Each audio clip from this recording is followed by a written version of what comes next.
Chantal, dont le nom seul évoquait le luxe et l'opulence, régnait en maîtresse incontestée sur un domaine qui semblait tout droit sorti d'un rêve d'architecte.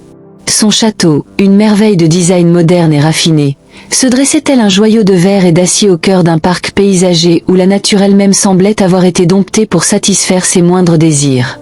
Chaque matin, le soleil venait caresser les immenses baies vitrées, inondant de lumière des pièces au volume vertigineux, meublées avec un goût si exquis qu'il frisait la perfection. Divorcée de Maurice, un juge de renom dont l'intégrité et la rigueur morale étaient aussi célèbres que sa propre fortune, Chantal avait conservé le faste d'une vie à deux, mais en avait perdu la substance. Maurice, homme de loi inflexible, avait consacré sa vie à pourfendre l'injustice, laissant derrière lui une ex-épouse qui, malgré les apparences, se sentait de plus en plus prisonnière de sa cage dorée. D'une beauté presque irréelle, Chantal était une créature de rêve. Une silhouette élancée, un teint de porcelaine, une peau si lisse et lumineuse qu'elle semblait défier le temps. Ses formes généreuses, loin d'être une simple coquetterie, étaient une arme de séduction massive qu'elle n'avait plus l'occasion de déployer. Dans ce château où rien ne manquait, où chaque désir matériel était anticipé, une seule chose faisait cruellement défaut. Une présence, une chaleur humaine, un sens à cette existence opulente. Son fils, David, était le seul rayon de soleil dans ce ciel d'ennui. À 17 ans, il était l'incarnation de la réussite. Un étudiant brillant, inscrit dans une prestigieuse université, dont les professeurs louaient l'intelligence, la maturité et l'engagement. Pour lui, Chantal aurait décroché la lune. Elle comblait tous ses besoins, anticipait ses moindres désirs, espérant ainsi acheter son bonheur, et peut-être un peu du sien. Mais le vide laissé par son divorce et la solitude abyssale qui en découlait avaient ouvert une brèche dans son âme, une faille par laquelle s'engouffraient des démons insoupçonnés. Point et la solitude, tel un poison lent, s'était insinué dans les veines de Chantal, la rongeant de l'intérieur. Les journées s'étiraient en une succession de moments vides, meublés par le shopping effréné, les déjeuners mondains et les soirées de gala où elle paradait, un sourire de façade vissé aux lèvres. Mais une fois les portes de son château refermées, le silence assourdissant de sa vie la rattrapait. C'est alors qu'elle avait commencé à chercher refuge dans un monde artificiel, un paradis illusoire où la douleur et le vide n'avaient plus cours. La drogue, d'abord une curiosité, était devenue une habitude, puis une nécessité. Des comprimés de toutes les couleurs, prescrits par des médecins complaisants ou obtenus sous le manteau, s'entassaient dans sa salle de bain en marbre. Chaque prise la plongeait dans un état second, une sorte de brouillard cotonneux où la réalité se dissolvait, la laissant dans un état d'inconscience partielle, déconnectée de ses propres émotions. Mais ces substances avaient un effet secondaire insidieux. Elles libéraient en elle une pulsion primaire, une envie de sexe brute et irrépressible. C'était une faim qui ne demandait qu'à être assouvie, une soif qui la consumait de l'intérieur. Et dans ce château immense et vide, il n'y avait qu'une seule autre âme, David. Une nuit, alors que la lune projetait des ombres inquiétantes sur les murs de sa chambre, Chantal, sous l'emprise de ses démons chimiques, se leva. Elle déambula dans les couloirs silencieux, ses pas feutrés la guidant inexorablement vers la chambre de son fils. Elle n'était plus une mère, mais une femme en proie à un désir aveugle, une prédatrice nocturne oublieuse de tous les tabous. La porte de la chambre de David s'ouvrit dans un grincement à peine perceptible. Chantal s'avança, son ombre se découpant dans l'entrebâillement de la porte, ses yeux fixés sur la forme endormie de son fils. David, plongé dans un sommeil d'adolescent, fut tiré de ses rêves par une présence inhabituelle. Il ouvrit les yeux et vit sa mère, Chantal, se tenant au pied de son lit. Son apparence était étrange, ses yeux brillants d'une fièvre inconnue, son corps dégageant une aura de désir presque palpable. Elle s'approcha, s'assit sur le bord du lit et commença par des caresses, des gestes tendres qui, sous d'autres circonstances, auraient pu être maternels. Mais la tension dans l'air, le regard insistant de sa mère, la nature même de sa présence à cette heure tardive, tout cela criait l'interdit. David, malgré sa jeunesse, était un garçon intelligent et droit. L'éducation stricte de son père, Maurice, avait ancré en lui un sens aigu de la morale et du respect des limites. Il résista. Il repoussa doucement sa mère, tenta de la raisonner, de lui rappeler qui elle était et qui il était. Mais Chantal était sourde à la voix de la raison. Elle persistait, usant de sa beauté exceptionnelle, de ses formes généreuses, de toute la force de sa séduction pour le convaincre. Les jours se transformèrent en semaines, et les visites nocturnes de Chantal devinrent un rituel macabre. David luttait, épuisé par le combat constant entre son amour filial et la nature perverse de la demande de sa mère. Il se sentait piégé, incapable de dénoncer l'innommable, de trahir celle qui lui avait tout donné. La pression psychologique, l'isolement, l'insistance de Chantal, tout concourait à éroder sa résistance. Il finit par succomber, non par désir, mais par une forme d'épuisement moral, de capitulation face à l'inacceptable. Ce fut le début d'une descente aux enfers, un secret honteux qui les liait dans une relation toxique et destructrice. La première fois fut un acte de violence psychologique, une transgression qui laissa David brisé et confus. Mais la nature humaine est étrangement adaptable, et l'habitude, même la plus sordide, finit par s'installer. Le tabou était brisé, et avec lui, une partie de l'âme de David. Ce qui avait commencé comme une imposition brutale, une conséquence des dérives de Chantal, se transforma en une dynamique perverse et addictive. David, le jeune homme brillant et prometteur, devint accro à cette relation interdite. L'horreur initiale laissa place à une dépendance malsaine, un besoin irrépressible de cette proximité dangereuse. Il n'attendait plus sa mère dans sa chambre, tremblant de peur et de dégoût. Non, c'était lui, maintenant, qui sortait de sa chambre, à des heures indues, pour aller frapper à la porte de Chantal. Le rôle s'était inversé, la victime était devenue le demandeur, pris au piège d'un cycle infernal. Les nuits étaient rythmées par ces rencontres clandestines, des moments volés à la morale et à la raison.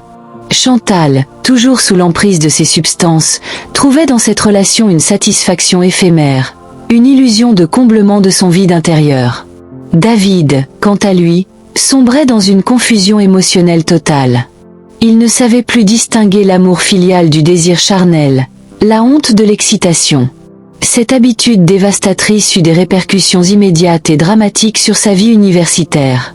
Le jeune homme, autrefois l'exemple parfait de l'étudiant modèle, commença à s'absenter. Les cours manqués s'accumulaient, les devoirs étaient rendus en retard ou bâclés, et ses résultats, autrefois louables, chutaient de manière vertigineuse. Son engagement, sa passion pour les études, tout s'était éteint, remplacé par une fatigue chronique et une anxiété sourde.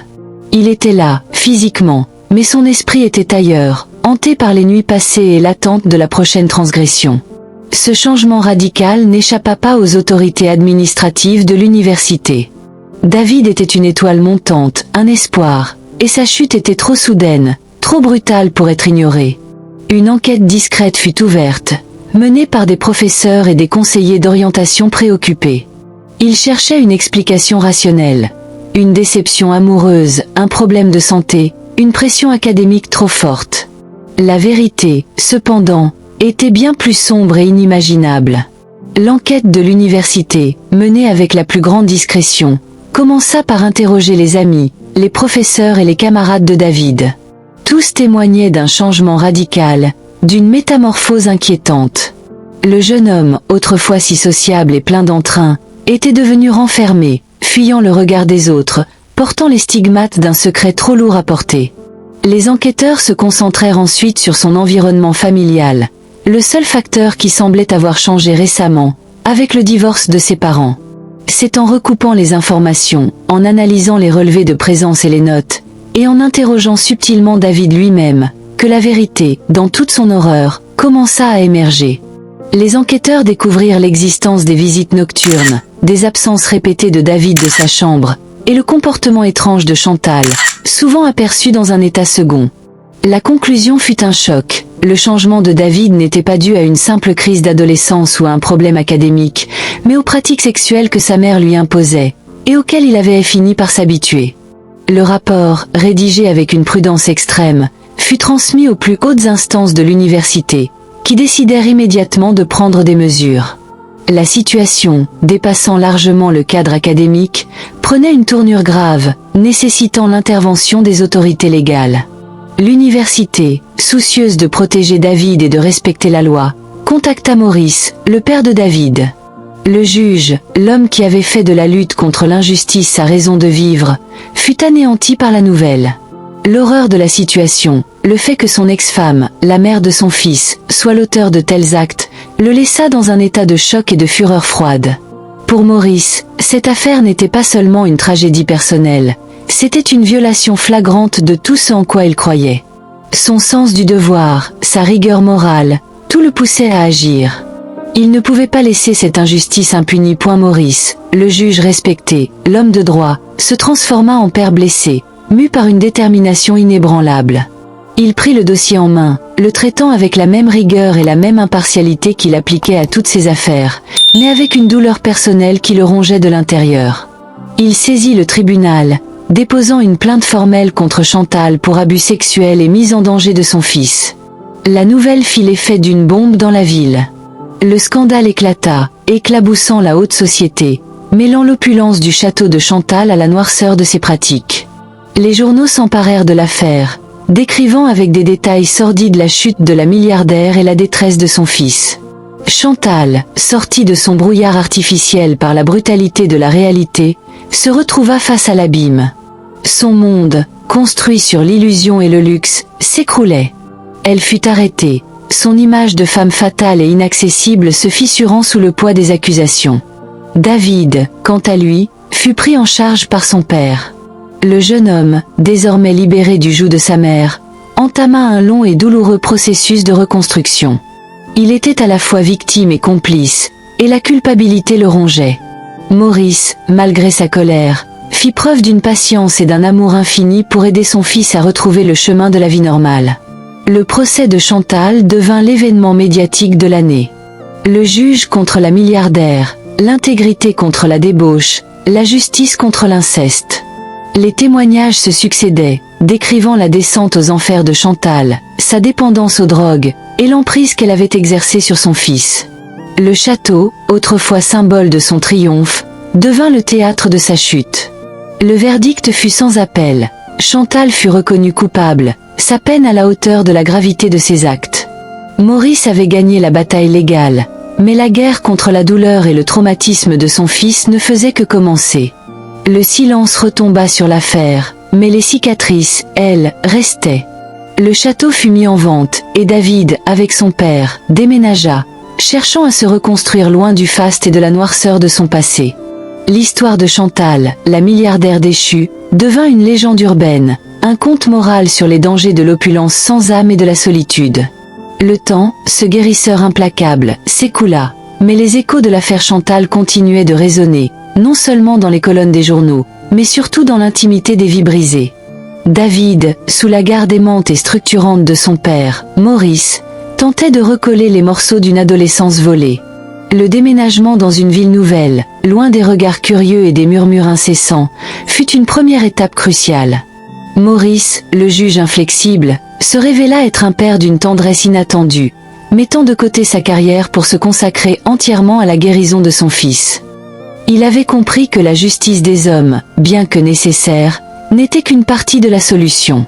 La véritable bataille se jouait dans l'âme de David, dans sa capacité à se pardonner et à se défaire de l'emprise psychologique de sa mère. Les séances de thérapie étaient longues et éprouvantes. David parlait peu, mais les silences étaient éloquents. Il luttait contre la honte, le sentiment d'avoir trahi son père, d'avoir cédé à l'interdit. Le traumatisme était profond, et le chemin vers la normalité semblait semé d'embûches. Pourtant, la force de caractère qu'il avait montrée dans ses études refaisait surface. Lentement, timidement, il reprenait goût à la vie. Il se réinscrivit à l'université, dans une autre ville, sous un autre nom, et retrouva le chemin des amphithéâtres. Ses résultats, d'abord hésitants, redevinrent brillants. Il se passionna pour le droit, inspiré par l'intégrité de son père, mais avec une nuance nouvelle. Il voulait défendre les victimes, ceux dont la voix avait été étouffée par la puissance ou l'argent. Il devint un étudiant en droit exceptionnel, son passé, loin de le détruire, lui conférant une empathie et une détermination rares. Il comprenait la complexité de l'âme humaine, la facilité avec laquelle les tabous peuvent être brisés, et la difficulté de se reconstruire après un tel séisme. Pendant ce temps, Chantal, derrière les barreaux, vivait son propre enfer. La drogue et l'opulence avaient disparu, remplacées par la froideur de la prison et la lucidité forcée. Elle avait perdu sa beauté, son éclat, ne laissant qu'une femme brisée, confrontée à l'horreur de ses actes. Les visites de Maurice, rares et protocolaires, étaient l'occasion d'échanges tendus, où le juge tentait de comprendre l'incompréhensible et où Chantal, dans un mélange de déni et de remords, tentait de justifier l'injustifiable. Elle avait perdu son fils, sa fortune, sa liberté, et surtout, son humanité. Le château, vendu à un riche homme d'affaires étranger, devint un lieu de fête et d'insouciance, son passé sombre soigneusement effacé par des rénovations coûteuses.